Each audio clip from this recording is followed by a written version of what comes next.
वनमंत्री गणेश नाईक यांनी उपमुख्यमंत्री एकनाथ शिंदे यांच्यावरती पुन्हा एकदा अप्रत्यक्षपणे टीका केली आहे। बिल्डरच्या नादी लागून या लोकांनी महाराष्ट्रात 10 वर्ष मागे नेला।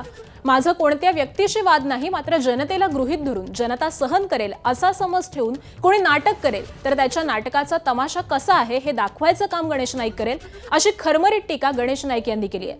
त्यांच्या या वक्तव्यामुळे नवी मुंबईतील राजकीय वातावरण आणखी तापण्याची चिन्ह आहेत।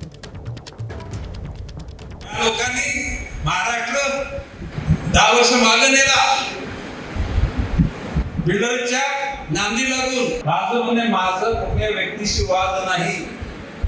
जर एखाद्या जनतेला टिकीट फॉर ग्रांटेड जनता सहन करेल अशा प्रकारची समजूत करून कोणी जर नाटक करेल तर त्याच्या नाटकाचा तमाशा कसा आहे हे लोकांना दाखवायचं काम गणेश नाईक करेल। कोणाला वाईट त्याच्या जीवनामध्ये दिवस येऊ अशी इच्छा व्यक्त करणारा नाही, परंतु कोणी जर आम्हाला बुद्धू समजून जर टपली मारणार असेल त्याचा हात धरून त्याची लायकी त्याला दाखवायची ताकद आमच्यामध्ये आहे। एबीपी माझा, उघडा डोळे बघा नीट।